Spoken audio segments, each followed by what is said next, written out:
Welcome back into the Pick and Roll NBA podcast with Jet and Sap, presented by Full Press Coverage. We have a loaded show today. Yesterday was the NBA trade deadline, and it was a really, really exciting and active one. So we're not going to bandy about. We're going to get just right into it and talk about all the trades. We're going to start with the biggest one of the day, one that we've been talking about for weeks now, and it finally came to fruition, Sap. The 76ers and the Nets pull off a mega trade that we rarely see happen on the trade deadline. James Harden goes to the Philadelphia 76ers, and Ben Simmons goes to the Brooklyn Nets. Also heading to the Nets is Seth Curry, Andre Drummond, a 2022 first-round pick, a 2027 first-round pick, protected 1 through 8. And the 76ers also got Paul Millsap, who I don't know if he's even still living and breathing, but they got him too. Sap, first question is, are you surprised this went down? Second question is, what does it do for both these teams? I'm not surprised at all, Jet, because this is the NBA and teams will make bold moves, especially in the Eastern Conference this year, where it looks like you could make a case that 7 or 8 teams are attention for this. Now, obviously, they're ranked differently, but Miami's probably been the most consistent team in the conference this year. You still have Milwaukee, the defending champs, so those two teams are going to be in contention. Philly and Brooklyn, we kind of put them a little bit on the back burner because of the Durant injury in Brooklyn, and also with Kyrie only playing road games recently. They were in kind of a free-for-all, and then Harden wanted to get out of there the last couple of weeks, and they made it happen with Philadelphia. Philadelphia has been playing good basketball. Joel Embiid, to me, is the MVP of the league as of right now.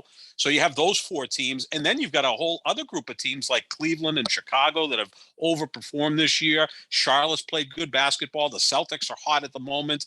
Then you can also look at Toronto, which we both agree is one of the best organizations in the NBA. They just constantly draft and develop players and are always in there fighting. And then you've got Atlanta got on a hot streak. So the East is so deep that I think these two teams said, well, we've got to strike right now to try to become the best team in the East. And if you're Philadelphia, you traded away a player who's not played this year, who no longer wanted to play for you, and you got a top 10 player in James Harden, who hasn't necessarily been a top 10 player this year. Some injuries, appears to be disengaged in Brooklyn. But I really think that Harden and Embiid, that could work spectacularly and maybe put the Philadelphia 76ers as the team to beat in the Eastern Conference. Yeah, it's a fascinating trade because of all the, the personalities involved with it too, because it's not just the personalities that are being changed hands, it's the personalities then that they have to go and play with. Ben Simmons now has to fit in with Kevin Durant and Kyrie Irving. Joel Embiid's a big personality. James Harden hasn't always, in fact, he's basically never gotten along with all-star level teammates. And frankly, Embiid is the guy in Philadelphia. So, that's a different sort of role for James Harden to have to take on. So I'm really interested to see how it plays out for both teams. And I think, Sap, the more we talked about this trade potential happening, the more and more it seemed like it almost had to happen because of the season Embiid's having. I don't think that Daryl Morey and the ownership of the Philadelphia Sixers could sell that to their fan bases. Oh, we're just going to punt on this season and wait until we get a maximum return for Ben Simmons. They had to move now. Fortunately for them, James Harden did what he, does and became disgruntled and disinterested and essentially forced his way out of his second team in about a calendar year, which is somewhat incredible. So it worked out for them in terms of they got a player that they coveted for a player who wasn't playing for them. But I think regardless of if Harden was or wasn't, if Harden wasn't going to be available, I still feel like they had to move Ben Simmons for something because of how well Embiid is playing this year. And as far as the Nets are concerned, everything I've read, it became abundantly clear that James Harden was just checked out, not happy, causing chemistry issues. I was reading an article today about how him and Kyrie Irving didn't get along, and he was looking at Kyrie Irving when he was saging the locker room like he was some sort of alien creature. Like, what the hell is wrong with this guy? What did I get myself into? So, there's a lot of personalities going on with this, but I think that, the really interesting thing is that if it works out, it should make both these teams better, which is not often the case in a trade. No, because Ben Simmons is such a unique player, right? And I think he's going to fit in with Brooklyn. He's not going to have to score. You've got Kevin Durant and Kyrie Irving in road games can handle that. Now you add Seth Curry, who's one of the best 3-point shooters in the league. You got to see when Joe Harris that was an under the radar sneaky pickup by the Nets. Absolutely, adding Seth Curry. Perfect guy. I mean, he's a disaster on the defensive end, but Ben Simmons can cover a lot of defensive problems for that team. He's that good defensively. I mean, he can be their Draymond Green, right? The guy who's an excellent passer, rebounder, defender, not necessarily a scorer. And then you got Durant and Kyrie to take care of a lot of that. Now, the thing I read into this is, as much as we think that Durant's frustrated with Kyrie Irving, it appears that Durant's more frustrated with Harden, and that's why Harden wanted out. I think the bond between Kyrie Irving and Kevin Durant is unbreakable. I just think that Kevin Durant looks at Kyrie Irving as like the Maharishi Yogi. Yeah, it's called Stockholm Syndrome, Sap. It really is. I think he just looks at him and says, this is the guy. Like, I believe whatever Kyrie is selling, even the fact that he's only playing road games. So at that point, three never work well. Like, you don't like to go out to dinner with three because two start to talk about a subject and the third person gets left out. That happens with me often, Jet, because sometimes I'll go out with two other friends and they start talking about something that they have in common, like, I don't know, driving or their cars. So you're the third wheel often? Well, that's what you're saying? Oftentimes when it comes to something like that, like, as I don't drive, I don't have a car. So if they're talking about, I'm looking for new wheels and traffic was bad, it's like a foreign conversation to me. Or two friends are talking about, country and Western music. I don't know. So I'm kind of left out of that, and then I always try to bring it back to Seinfeld, because that will always kind of lure at least one friend back in. And now I've got control of the conversation. But the great uniter of people, Seinfeld, without question. So, but when you have three, and we always talk about the big threes, invariably it's like 2 against 1. We kind of saw that with the Celtics, right? With Pierce and Garnett. There's always an odd man out. Always. Ray Allen was the odd man out. I think when the Heat had the big three, it was probably Chris Bosh. But that was as much to do with like power ranking the players. LeBron was clearly the best player. Wade the second. Yeah, but look how close Wade and LeBron they even still are. Right. So. And Bosh always felt like the odd man out in that situation. So I think in terms of Brooklyn, it's KD, Kyrie, and then the third person is going to have to kind of fend on their own, and that was Harden, who I thought played really well last year.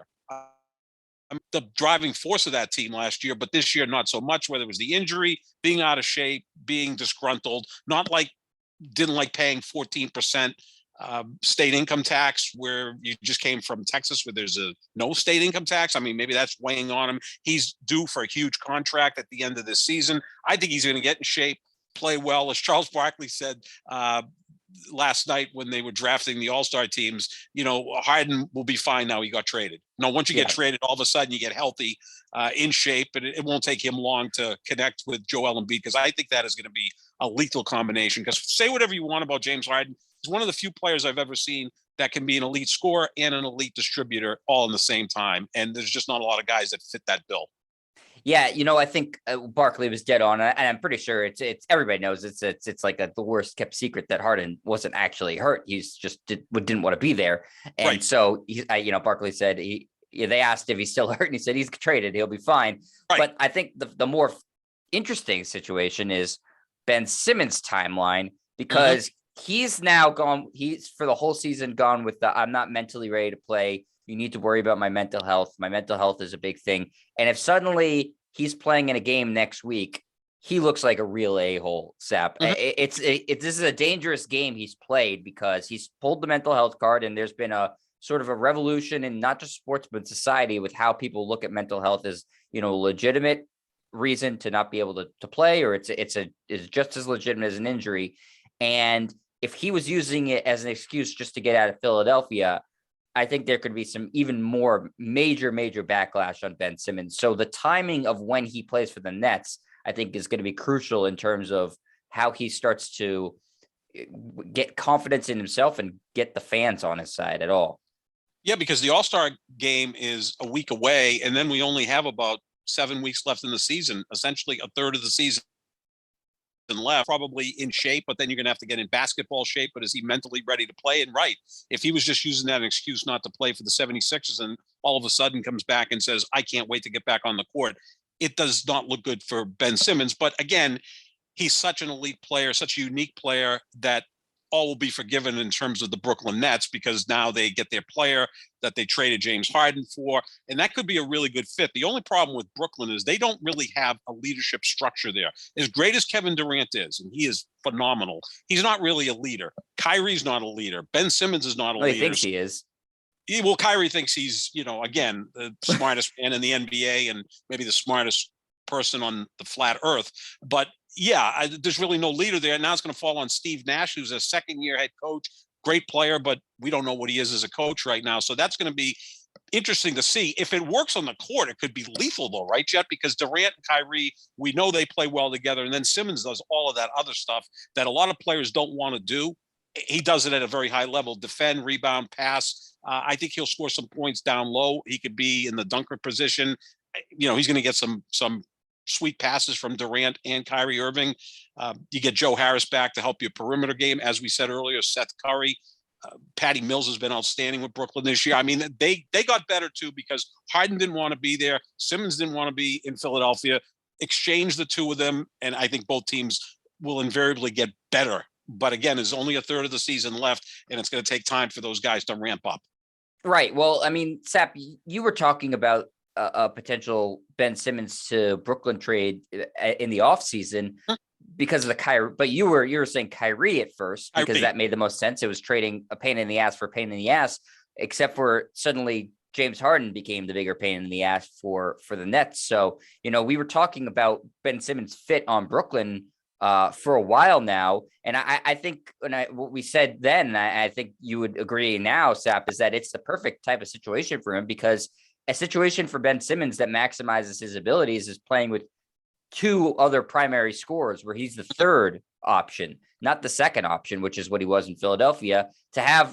He's not going to have a big scoring burden on Brooklyn, when Kyrie, decides to play. So I think that's a great situation for them. And obviously their weakness was defense. He's a tremendous defender. Last year, I thought he should have won Defensive Player of the Year. And so he brings that to them too. So I think in terms of fit, I think it's great.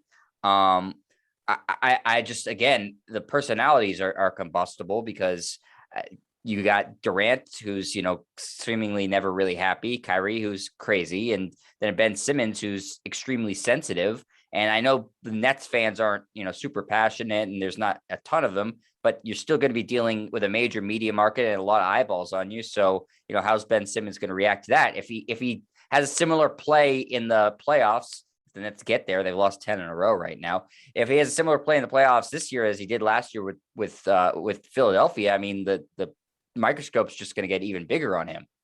Yeah. I mean, you went from Philadelphia to New York. I mean, that's two intense markets. And I know even though the Nets are the best team in New York, the Knicks are still the number one team in New York. It just has that feel. But they have way more fans. I mean, way more fans. But in terms of the national spotlight, and that's what you really deal with more than anything. It's not like the old days where, the local columnist would rattle the cages with an intense column. I mean, that's not the way it works anymore. Talk radio is more national as it is local. I mean, because you can just access anyone you want. So there's that part of it as well. I think Simmons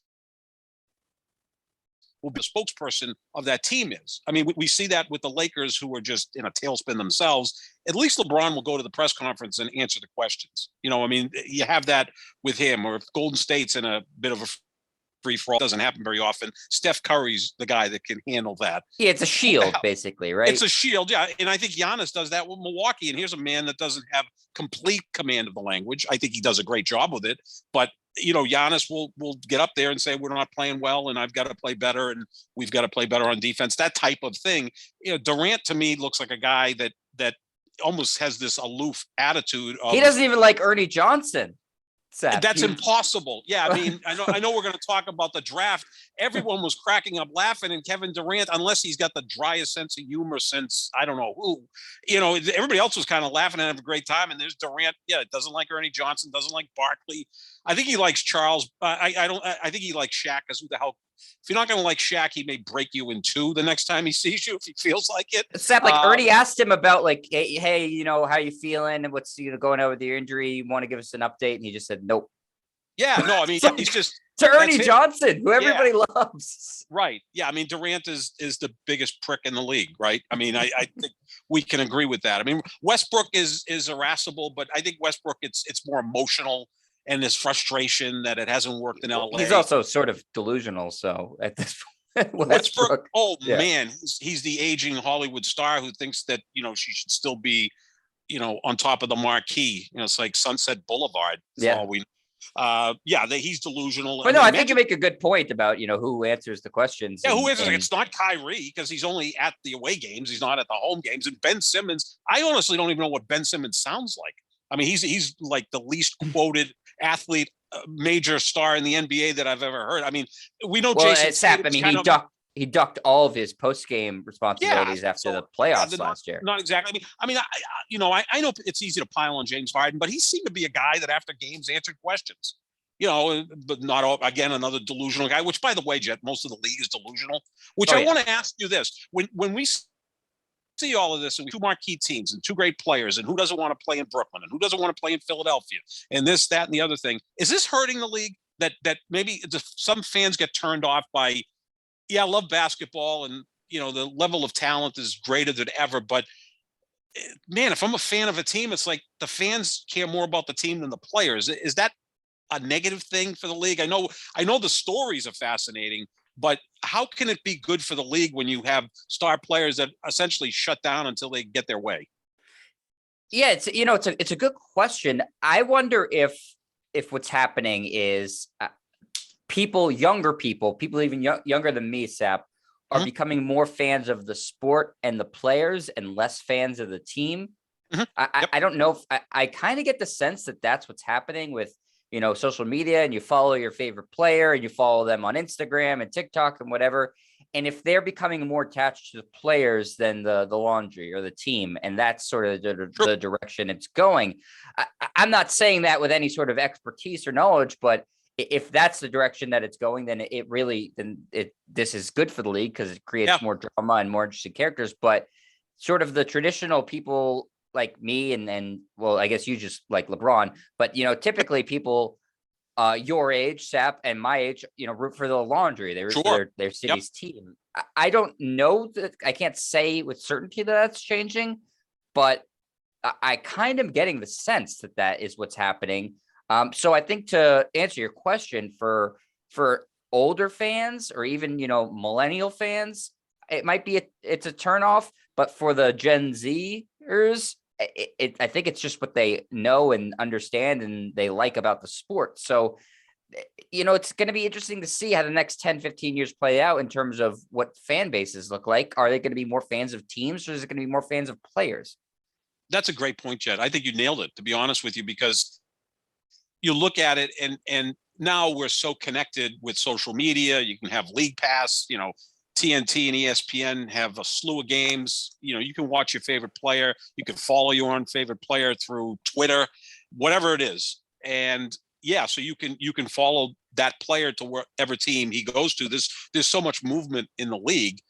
You don't see that in the NFL. Maybe you're seeing a little bit with the quarterbacks now that, Brady went to Tampa for 2 years and maybe Aaron Rodgers and Russell Wilson will play somewhere else next year. So there's a little bit more movement in the NFL, but I've always felt that the NFL and the NBA are national sports, right? Like you could be a Packers fan in Massachusetts and you can go to a bar in South Boston and go to a Packers bar and watch all those games. And there's plenty of bars available for different teams in the Boston market.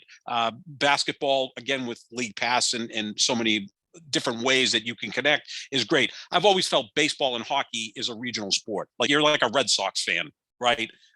Or you're a Bruins fan. So you just follow the team, you get Nesson, you maybe go to the game once or twice a year, and that's your team. You maybe follow the league somewhat, but you don't have a favorite player playing in Edmonton or playing for the White Sox. It's just not the way it works. I was different because, Barry Bonds was my guy. So where he was playing, that was my team. Hockey, as a young guy, I was a big Bruins fan because of Bobby Orr. And then as I got older, I just appreciated Mario Lemieux. So I rooted for him.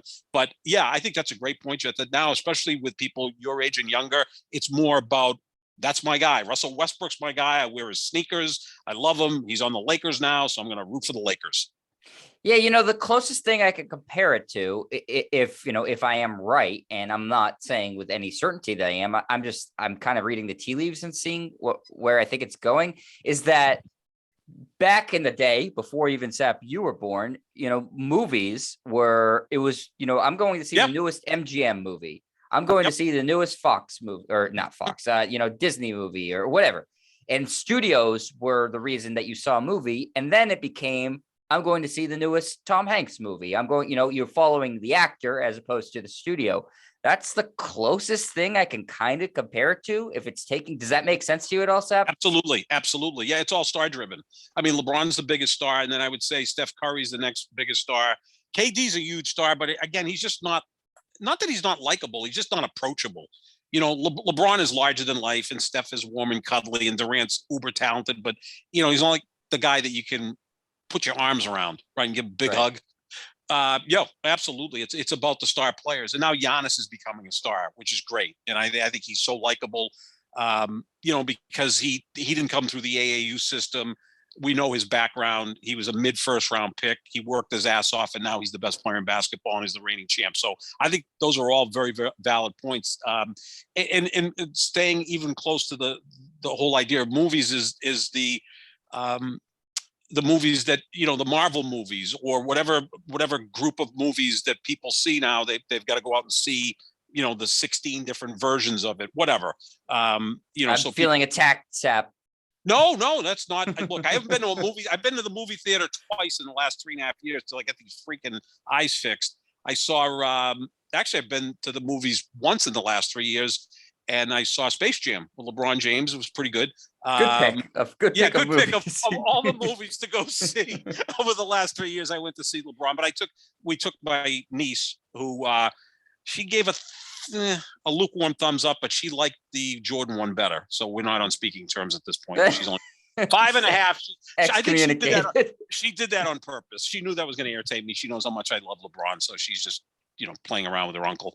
But yeah. So, but I get the whole point. Like the big serials or whatever you call them, that's what you go see. And you're committed to that, right? So like, I think that's what you kind of see with the NBA, because the NBA does a great job of marketing itself, probably better than any other sport, because the stars are so important. And again, the sneaker deals are so important. Like, do you even know what cleats Tom Brady or Aaron Rodgers wears? And are you going to go out? You're not buying cleats. I know Tom Brady wears Under Armour. I don't know what Aaron Rodgers does. He wears Adidas. So, like, are we going to go out and buy Adidas or Under Armour sneakers? Well, no, because that's the great thing about basketball shoes, right? Is they're everyday shoes you can just wear. Exactly. Cleats, you'd be tripping all over yourself. Even baseball. They're specific. They're specific. Like basketball. Oh, I really like these sneakers that LeBron wears. Or my nephew is 47, and he's like, tried and true Nike guy. Like he will wear nothing but Nikes, and he'll get he'll get like the latest, $175 sneakers. That's what he likes. And so that just think of that throughout the entire world, not just this country, and how much money is created through sneakers. So that's where basketball, I think, has it over so many sports. And look, they're playing in a tank top and shorts. They're the most visible athletes on the planet. I mean, more than half the players in the NFL, if they walked in to a restaurant, you'd look and say, yeah, that guy looks like a football player. He's a big dude, but who is it? Unless it was Brady or Rodgers or, those great players like that. Oh, yeah, that's right. He's the guard for the Rams. What's his name again? He's playing in the Super Bowl. I don't even know who it is. So with basketball, you kind of know the eighth guy, the third guy sitting on the bench. I mean, Scalabrine, for the most part in his career, and look, Scalabrine is a talented basketball player. To make it in that league for 10, 12 years and have a career like he had, a talented guy, but he was the 9th or 10th guy, but he was able to parlay that into a pretty good career now in broadcasting. So because he's visible. Whereas in football, I mean, you'll see, like Pat McAfee was a punter who became a huge personality now as a podcaster, earns him $30 million a year. God bless him. But you don't see that as much in football. It's usually the bigger stars that make it as broadcasters. Yeah. Absolutely. It's true. Pat McAfee's sort of the exception to the rule. But Sep, jumping back into the trade deadline, let's just kind of blow through these and then we'll talk about the Celtics one. Just going to get your thoughts because there were also some that happened before the trade deadline. So just sort of brief thoughts on that. Karis LeVert went to Cleveland for a first-round pick and Ricky Rubio's expiring contract. He's out for the season. Does that help Cleveland? Yeah, Karis LeVert's a good player. You've got Jared Allen, who's a borderline all-star. Evan Mobley probably going to be rookie of the year. Darius Garland made the all-star team and is doing this all without Colin Sexton this year. That's a nice move for them. And again, Cleveland's in that spot where, maybe they end up the 4 or the 5 seed. Can they surprise and win around? Perhaps. I think the Eastern Conference playoffs are going to be incredible. Really, I mean, good for them for going for it. I think for Cleveland. Why not? Other than LeBron James for 11 years, they've been irrelevant for your lifetime, pretty much, right? I mean, they had some good run in the early 90s. They beat the Celtics. They're the last team that needs, the 20th overall pick in the NBA draft. That's what they gave up. They don't need that. Exactly. And you know what? Maybe they're setting things up for LeBron to return there. I doubt it, but you never know. You never know. Yeah, I guess it is a better roster than the Lakers. It sure is. Russell Westbrook is not on the Cavaliers, thus it's a better roster for the Lakers. CJ McCollum finally left Portland after a long time being talked about in trade rumors. He goes to the Pelicans. The Blazers get back Josh Hart, Thomas Satoransky, Nickeil Alexander-Walker, who they quickly flipped. Somebody named Didi Luzada, who I don't know, a first-round pick and 2 second-round picks. What's the thought process here for the Pelicans? I wasn't sure if the Pelicans were going to be in a sell mode because they're about 5 games outside of the play-in tournament. So I don't expect them to jump into that, especially if Zion never plays this year. But getting CJ McCollum, nice move, right? I mean, there's a guy who's never been an all-star, but he's almost an all-star. You know what I'm saying? A very good player who's had a nice career in Portland. I was surprised that the Pelicans went in and added a player of that caliber. If Zion comes back, and I'll lay it out on the table right now, I don't think he's going to play this season, but if he does, Ingram, Zion, and McCollum is a pretty potent big three. Yeah, it's good in that, McCollum is used to being the second option. He's suddenly the third option, which makes him even more dangerous. I like that team. I like Valanciunas. Is Valanciunas still on that team, or is he on Memphis? Steven Adams might be on I forget. I think it's Steven Adams. Regardless, Sap, I like that as a big three. If Williamson comes back and they make the playoffs, they could be interesting. Yeah, because Zion is that good. But I think now with only 2 months left in the season, why rush him back? Get him right for next year. And, maybe they're just trying to add pieces to appeal to Zion so he signs that extension. I think that could be it right there, Sap. I think that's a really good point. Yeah. Hey, we went out and got CJ McCollum. Brandon Ingram's a borderline all-star.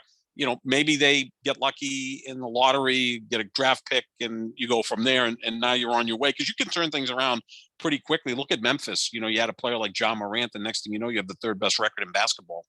Well, I mean, if the rumors are true and Zion really is dead set on going to the Knicks, I mean, look at those 2 rosters. I'd rather be in the Pelicans roster, and the Knicks. Sure. I mean, you got Julius Randle punching computers and giving thumbs down to the crowd, and it's kind of turned quickly in New York, as many predicted it would. Yeah, we both did. I didn't think they would qualify for the playoffs because a good coach, but he wears thin on people. I mean, that style of play is exhausting, and you just can't do that night in and night out in the NBA at this point.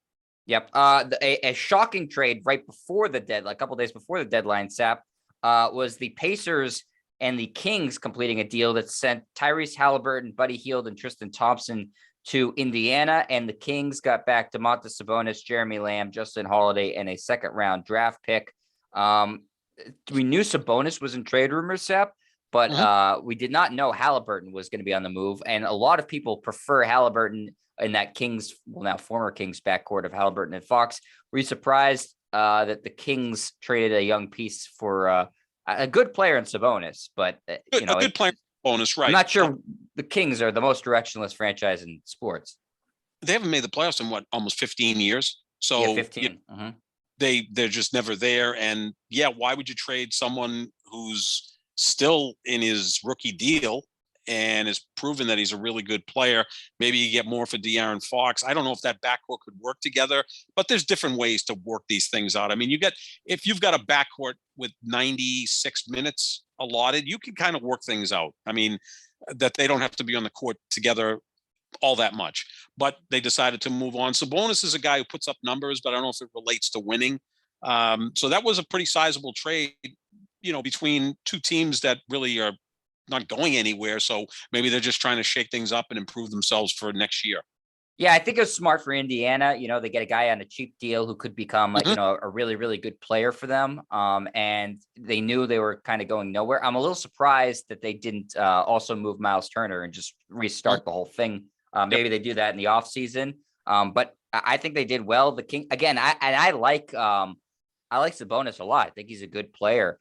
But the Kings giving up a guy who's on a good contract for, Sabonis, thinking Sabonis is going to get to them to the playoffs. He's not. I mean, they're not going to, he's not going to improve their winning margin by a game.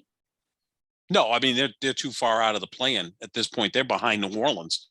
So I don't know what the point of it was for them, but that's you're talking about a team that's missed for 15 years in a row. So is it a case sometimes where an organization like that just makes a trade for the sake of making a trade to show the fans that they're doing something? I don't think it's to show the fans. I think their owner is crazy, and that's what that's what makes him happy.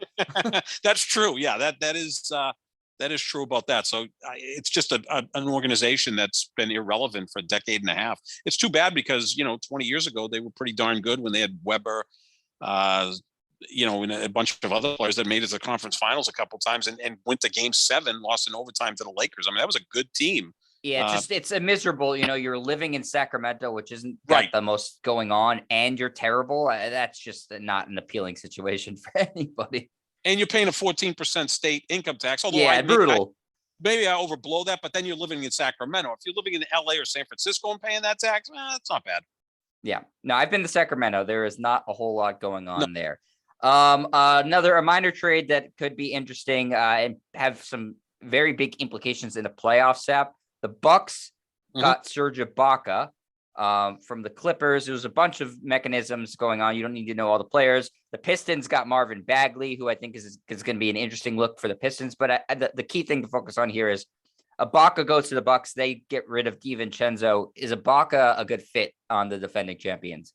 Yeah, because Lopez has missed most of this year, right? So they need some size there to take a little pressure off of Giannis. So, I mean, you're asking Giannis to be your primary scorer, rebounder, playmaker, and defender. And you know what? He's pretty good at all four of those. That's why he's the best player in the sport right now. And I don't even think it's a debate who the best player in basketball is. And look, I love LeBron, and I think Durant is a joy to watch, Curry, and all these other guys. There's no question in my mind that right now that Giannis is the best player in basketball. I mean, obviously because of all those guys, he's better at the defensive end. And oh, by the way, he's as efficient a scorer as any of those players. He's a monster rebounder. And now he's added playmaking into his game and the leadership part of it too, right? So I think he's the best player in the sport, but maybe take a little pressure off him so he doesn't have to do everything. So Ibaka is a veteran, I mean, he was on a championship team in Toronto a couple of years ago.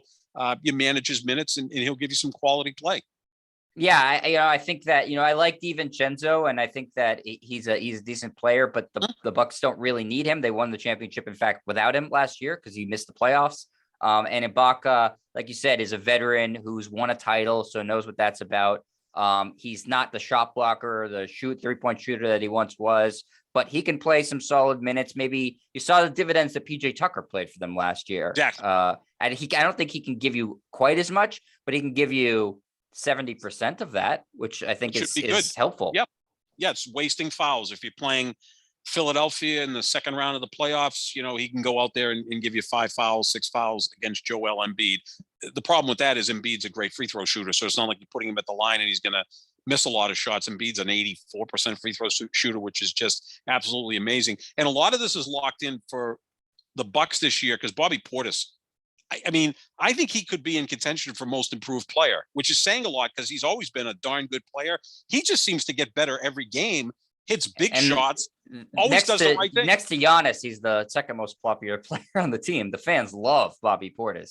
Well, I mean, how many guys do you see that are that big or like effort guys? Like usually the effort guys are, 6'2", 6'3", and they're crashing into the stands to save a ball. I think he just feeds off the crowd, Sap. I mean, he just seems like some players have to find their home. Yeah, what's exactly. the type of crowd and type of team. And, he bounced around from a couple teams and he's found his home, and he took a sweetheart deal for the Bucks to stay there this offseason because he's comfortable playing there. Yeah, no, he loves it. I mean, it's a Midwestern crowd. They're really passionate, and he does what he has to do. But the energy that he plays with is phenomenal. He was big in that postseason last year, Huge. and so far this year, even better. Like he's been even better this time around. He's been a key component for that team. No, they're going to be a real bear to get out in the playoffs step because they've done it. And they have a lot of veterans on that team. Yep. A lot of veterans. So yeah, I think that was a shrewd move. They don't need DiVincenzo. He's still kind of a work in progress. He's got potential, but they're in total win now mode. So, add the veteran in Ibaka. Why not? Just a couple more trades, and then we'll talk about the Celtics one. The Hornets added Montrezl Harrell, who you're familiar with from LeBron last year on the Lakers. I think that's a pretty good move for the Hornets, who are trying to just continuously improve and get into the playoffs. Yeah, they need some energy. They need some ability to rebound, and I think that Montrezl Harrell will do that for Charlotte. I like watching that Charlotte team. I love. He's had a good year too. Yeah, I mean, and he's had a good year. Yeah, he's had a better year this year with the Wizards than he did with the Lakers. Didn't seem to work out with the Lakers, and I thought that was a pretty interesting move when the Lakers signed him after winning the championship.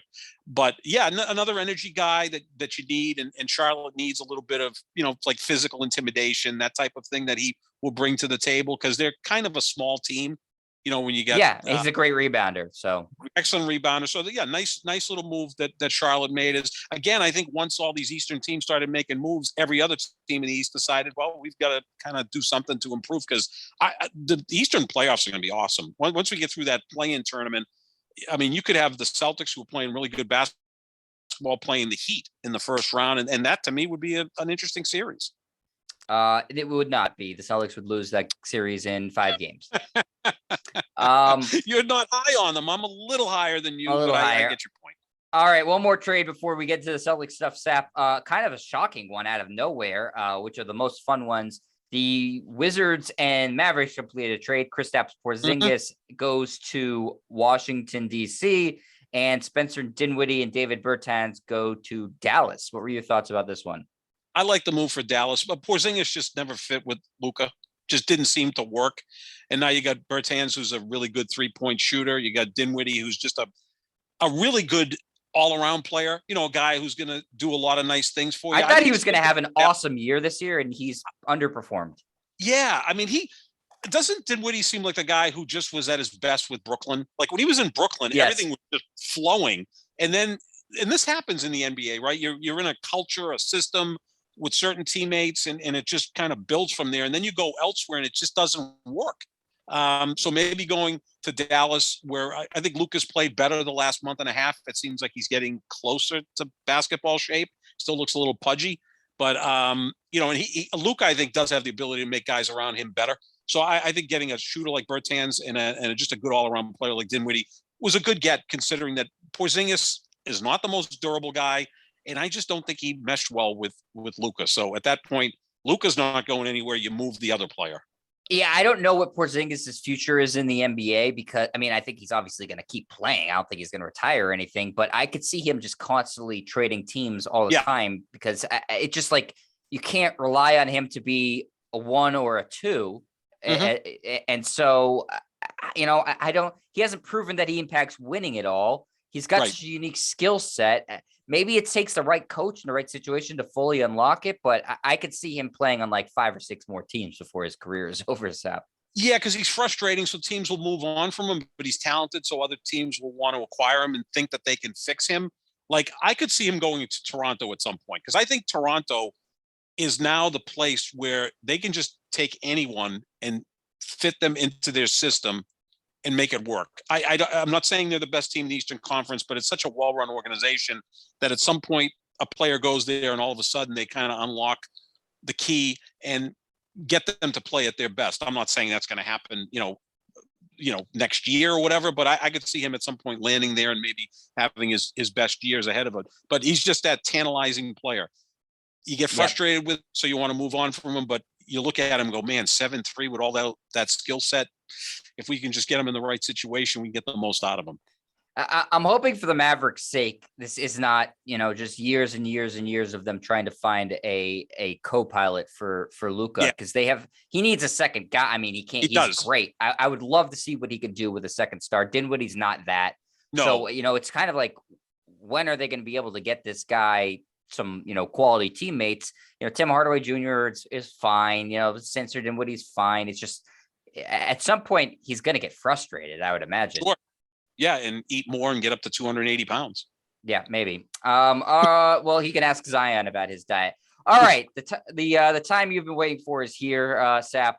The Celtics made 2 trades yesterday. They acquired Derek White from the Spurs. They also brought back Daniel Tice from the Rockets. To get Derek White, the Celtics gave up Josh Richardson, Romeo Langford, a 2022 first-round pick, protected 1 through 14, and swap rights on a 2028 first-round pick. And for Daniel Tice, they gave up Dennis Schroeder, Enes Freedom, and Bruno Fernando, leaving their roster with like 6 active guys tonight. So they bring up some two-way guys, some guys from the G League.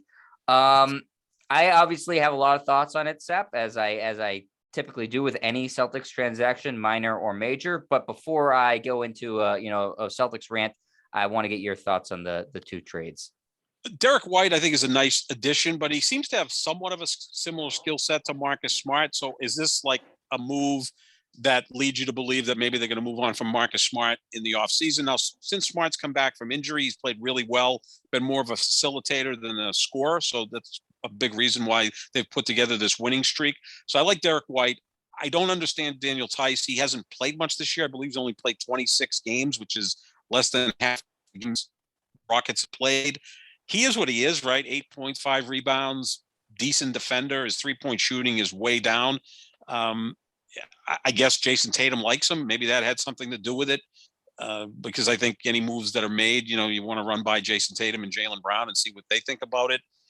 I think they did need some size, because you just don't want to spend 30, 32 minutes a game on Al Horford. You'd like to keep him around 24 minutes. You kind of want to keep Robert Williams III around that as well, because I don't think either one of those guys will perform at a high level when they're playing more than 30 minutes. So you want to add one more big to give you a little versatility there. But I think their biggest need was shooting, and they didn't address it, unless we're going to see Aaron Nesmith playing more, which he may have to, because, you gave up a lot of players to acquire 2. Yeah, Nesmith and Pritchard should play more. They're arguably your two best, 3-point shooting options off the bench. Though we have not seen any consistency there. They're also bringing up Sam Hauser from the G League. That's sort of all he does is shoot threes. So all they're banking on in-house to solve their shooting problem, which I don't think is a good idea, because they haven't been a good shooting team to this point. Why is that suddenly going to change? I like Derek White as a player a lot. I think he's he's my type of player, Sap. He's a gritty defender, big effort guy. I think he's a good ball handler. He can get to the ball to the basket. He's a pretty good facilitator. You had a good comparison to Marcus Smart. I do think that they're very similar players. I have a problem with the compensation. I think they gave up way too much. If it was Richardson and Langford, okay. If it was Richardson and a first-round pick, okay. Richardson, Langford, a first-round pick, and the real kick in the nuts, Sap, and it's going to sound silly because so far is that pick swap in 2028. You don't do that. You don't prognosticate 6 years in the future and think everything's going to be totally fine. That's what bad teams do and bad management does. And they give up picks so far in the future and say, oh, well, this is somebody else's problem. We're kicking it down the road. There's no way this deal would have hinged on that. Right. Being included. And I think it was just a huge example of Brad Stevens being new to this job, naive at this job, and the Spurs having done this for a long time and taking complete advantage of a novice at this. And so while I think Derek White is a good player and I think he will help the Celtics, I think that they paid an outrageous amount for just a good player. And the fact that now they're going to not have first round picks in 2 straight years. And, I was sort of bemoaning the fact that they didn't trade picks under Danny Ainge. Now they're trading too many picks because that's how you get, star players is you bundle a ton of picks and now they're giving them away. So I don't know, Steph. I don't see what the direction is. They got under the tax. I'm sure Wick Grousbeck's very happy about that. I think Derek White, again, is going to improve the team in the short term, but they're certainly not better than Milwaukee or Philadelphia or a healthy Brooklyn or Miami, in my opinion. So I mean, are they better than Chicago? Everyone keeps telling me they're better than Chicago. I'm like, well, wait a second. Lonzo Ball. Yeah, I think they're about even with Chicago, maybe a little worse. I mean, I don't think they're hands down better than Chicago. No, I mean, let's take the two best players on each team, DeMar DeRozan and Zach LaVine, Jason Tatum and Jaylen Brown. I mean, to me, that's kind of a wash. And I know people think Jason Tatum is a top 5 talent. Maybe he is. But DeMar DeRozan's playing like an MVP this year, and Zach LaVine is really good too. Yeah, it's more or less a wash. It's more or less a wash. And then if you want to look at the rest of the roster, Chicago, if Lonzo comes back, is pretty good. I think Vucevic is better than the big guys the Celtics have right now. I mean, at least he's durable. So yeah, and I keep hearing that Cleveland's not as good. Well, Jared Allen's a damn good player. Could have made the All-Star team. You know what I think of Evan Mobley? He's the Rookie of the Year. You got Darius Garland. They add Karis LeVert. So I mean, they're in that group, right? But I don't want to hear that, oh, well, they should beat all these teams because they're better. I don't think so. I think the East right now, if everything falls into place, we're going to look at the top 4 teams being Brooklyn, Philly, Milwaukee, Miami. I think we could kind of agree on that. That doesn't necessarily mean that's going to be the Eastern Conference semis. I mean, it could be a team that crashes the party like Atlanta did last year. But I think those are the 4 best teams. Then after that, there's 4 or 5 teams that are really bunched together. Yeah, I don't think they addressed their biggest need, which was outside shooting. Are you just hoping that, Jason Tatum shoots better in the final third of the season than he has in the first 2/3? And here's the other thing too, Jed. And I think Ime Udoka is such a defensive-oriented coach, which is great. And they play really good defense.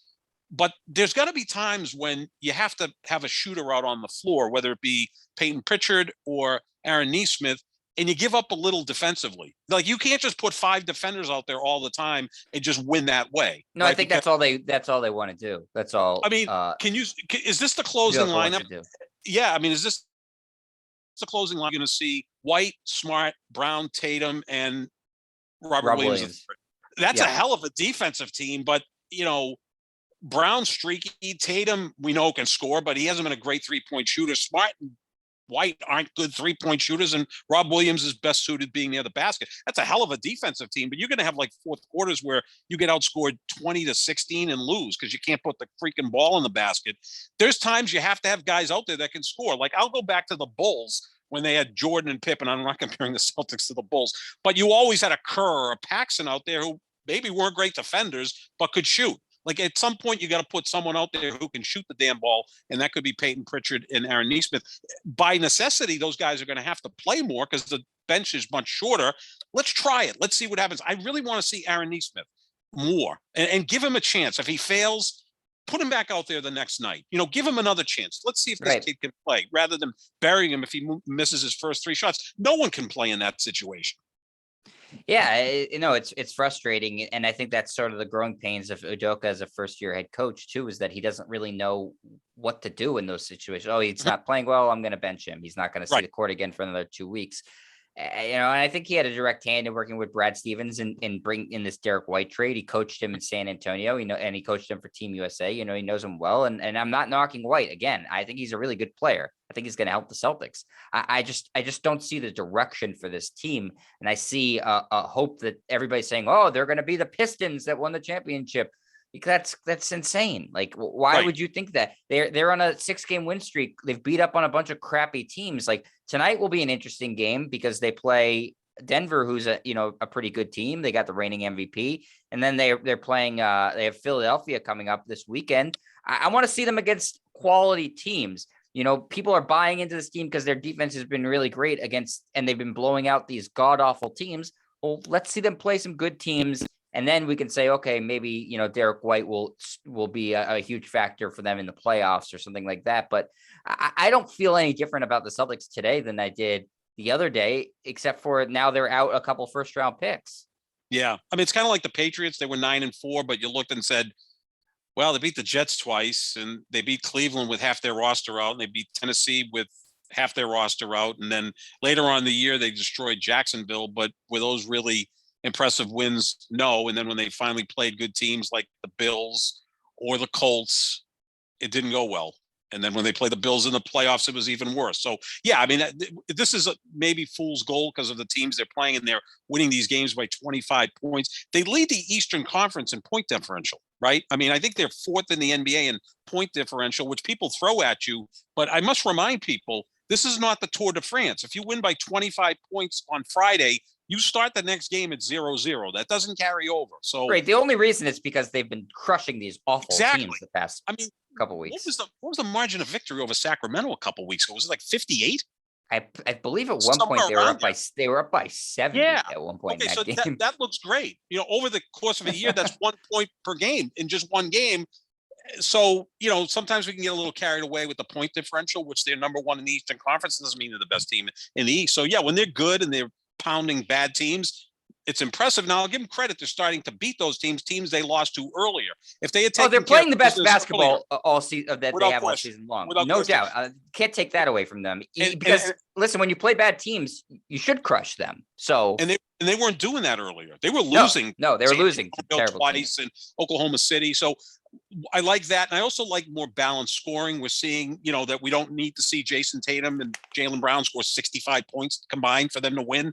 That they can both score in the low to mid 20s, and Marcus Smart has an efficient night, and Horford does a nice thing, and Robert Williams does a nice thing, and you're playing good defense, and next thing you know, you win the ball game. So no, it's been impressive. But again, Denver, Philadelphia, want to see how they do, especially against teams that come at you with legitimate bigs, and Nikola Jokic and Joel Embiid. That's going to be impressive to see what they can do against those guys. Yeah, my last thought on just the Tice part of it, Sap, is that Brad Stevens is just in love with him. He loves Tice. He played him over Rob Williams to the detriment of Rob Williams. Rob Williams is probably about a year and a half behind where he should be based off of Brad Stevens just insisting on playing Tice. So it's not surprising they wanted him back. Scalabrine called the trade a grand slam. I said, I don't think he knows the terminology of baseball, because acquiring a player like Daniel Tice, who's not playing for the Rockets, who are the worst team in the league, arguably, he's not he'll play, you know, a little bit. He's probably better overall fit than Enes Freedom, but I mean, a grand slam, he's not going to make a difference one way or the other. So I don't know how you could call that a grand slam. I almost would have rather just kept Schroeder for the year and let him walk.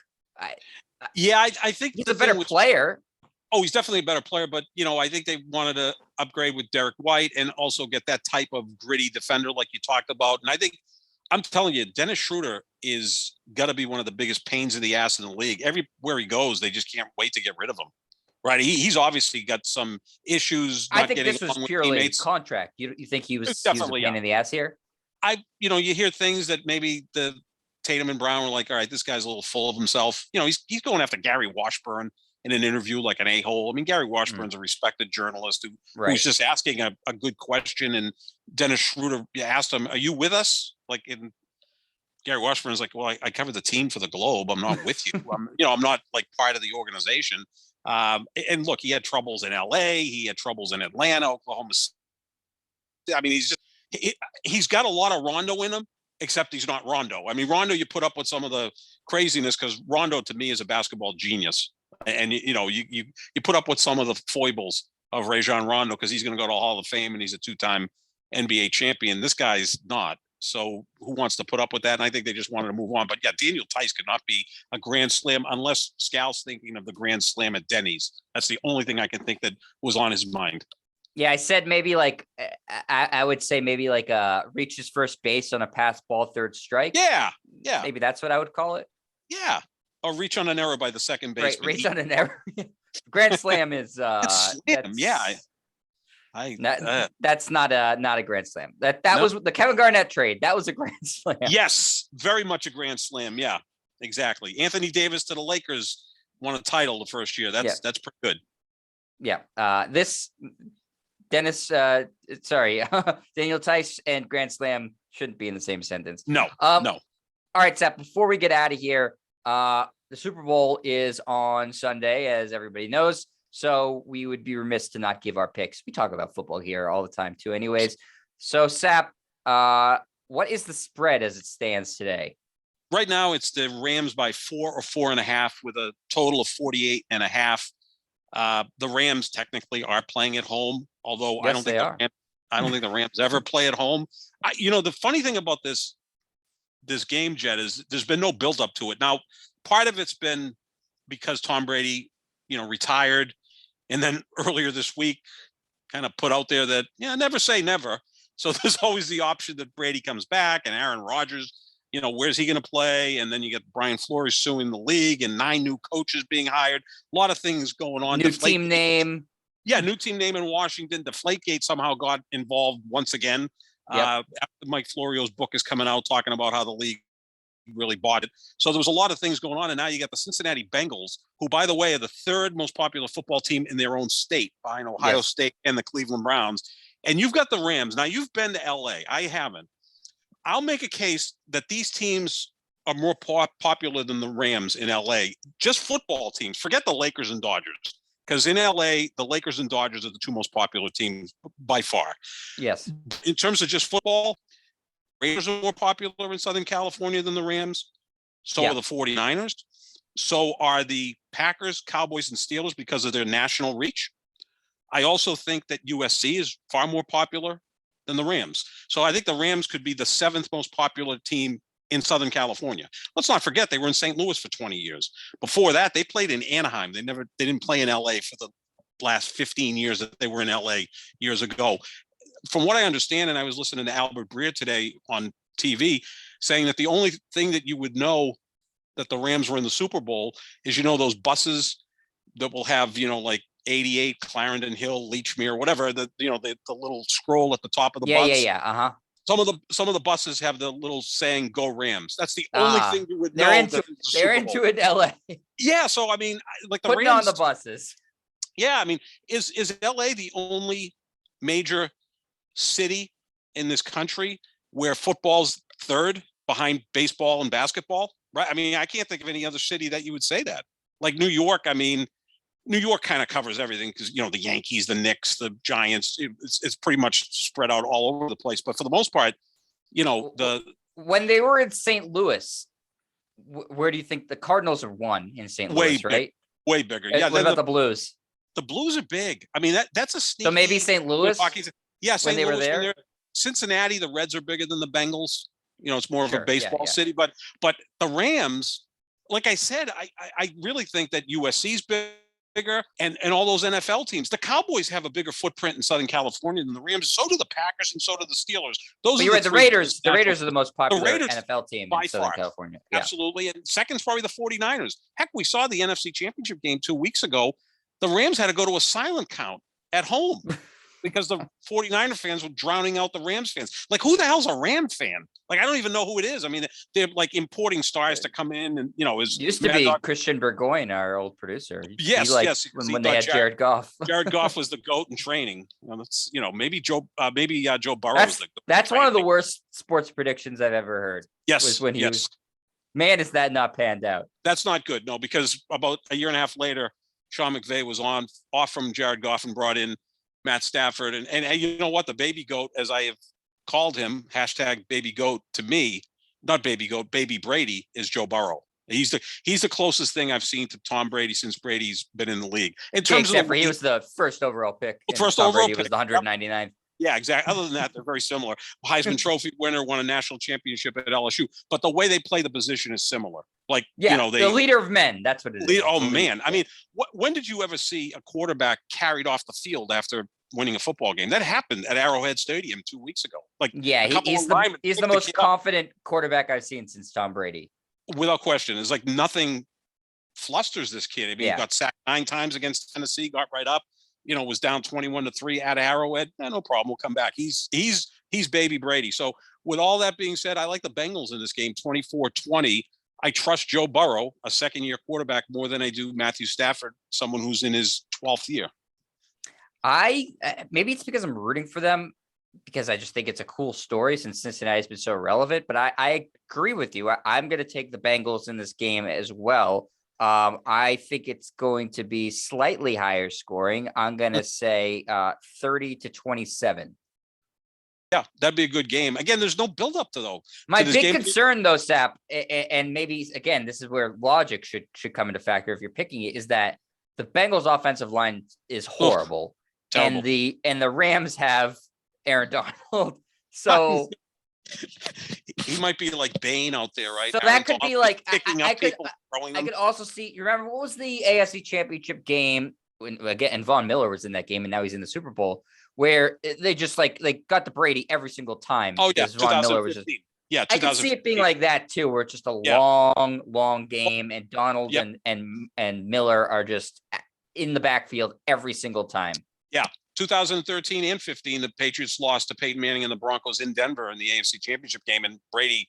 In 2013, he was thrown to Matt Mulligan and Matt Slater and every other guy named Matt. There were no receivers. Everyone was hurt. Gronk was hurt, and Edelman was about his only weapon that day, and I think he might have been banged up going into the game. And then in 15, same type of scenario where Von Miller just blew up the game. I mean, just think of that Rams front line where you got Von Miller coming from the edge, Aaron Donald just playing anywhere on the line, Leonard Floyd. I mean, they're loaded. They're loaded up front. I think Sean McVay, if he wins this game, will make the case of being the best coach in the business. I'm not saying in the history of football or in terms of his career, but currently we're talking about a guy who in 5 years has gone to the playoffs 4 times, gone to 2 Super Bowls. If he wins it this year, he'll have that championship. I mean, he's done a lot. Hell, he's got like 15 guys on his coaching tree already. He's my age. His tree, he's 36. Yeah, his tree is better than Belichick's tree. I mean, Matt LaFleur in Green Bay is part of his tree. Zach Taylor, who he's facing Sunday, is part of his tree. So yeah, I think that this is going to be an interesting game. Again, no buildup, and sometimes when there's no buildup, you get surprised. Like last year, there was incredible buildup, right? Mahomes, Brady, my lord, what's going to happen? And it was the stinker. Maybe this time around, it's going to be interesting. But that would be cool if the Bengals won. This is a team that hasn't been to the Super Bowl since 1988. You weren't even born the last time they were in the Super Bowl.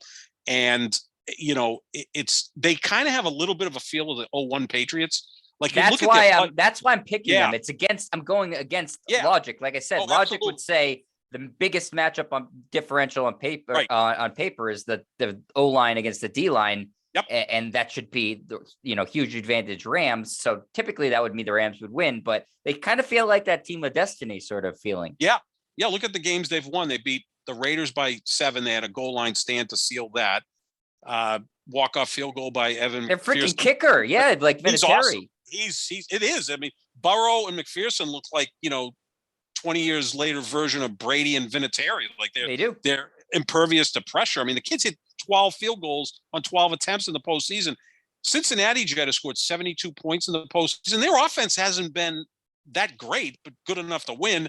36 of those points have come on field goals, 36 on 5 touchdowns and a 2-point conversion. So, they score as many points off of field goals as they do off of touchdowns. It just has that feel. I mean, I wouldn't be shocked if the Rams blow them out. If Aaron Donald just all of a sudden is just tossing people around, and as great as Burrow is, there's a strip sack that leads to a touchdown or whatever. But I like the Bengals in this game because this kid Burrow just has whatever it is that you want from your quarterback. He's got it. Yeah. I'm excited for the game. I'm hoping it's just a good game. That's all I can hope for when the Patriots aren't involved, is that it's an entertaining game. Yeah, who else isn't involved in it is the Packers, and they didn't make it. They didn't even come close. They came as close as the Patriots. Didn't win a game. No. They went around further because they got the bye. But do you realize? I know, but that doesn't. It's same amount of wins. I know. I'm trying. I think Burrow has more playoff wins than Rodgers has had the last 5 years, so that's kind of tough. That's embarrassing. Yep, it is, and also the fact that now Aaron Rodgers has won his 4th league MVP, which is the second most in league history, behind only Peyton Manning with 5. So Rodgers has 4 MVPs since winning Super Bowl 45 11 years ago. He's won 4 league MVPs and 7 playoff games. Not good. No, not good at all, Sap. You don't see me being upset about it. My guy with it looked like he had extensions on the back of his head last night at the award ceremony. I don't know, is he gonna I think he's building a house in Nashville. Is he going to become a country star? I don't know. And Kyrie just should move in together, get it over with. Oh, that would be awesome. Wouldn't leave that be the planet. Yeah, that would be great. Whether it's flat or not, we don't know. Yeah. All right. Well, that's going to do it for us, Sap. Enjoy the Super Bowl. You too. We are the Pick and Roll NBA podcast with Jet and Sap, and we're always presented by Full Press Coverage. You can check out the show wherever podcasts are found. You can find the YouTube version if you're not watching there already, youtube.com/JetStryer. Make sure you check out our social medias too, at JohnSap25, JOHNSAP25, or at JetStryer. And we'll be back next week with a new podcast. See you, everybody.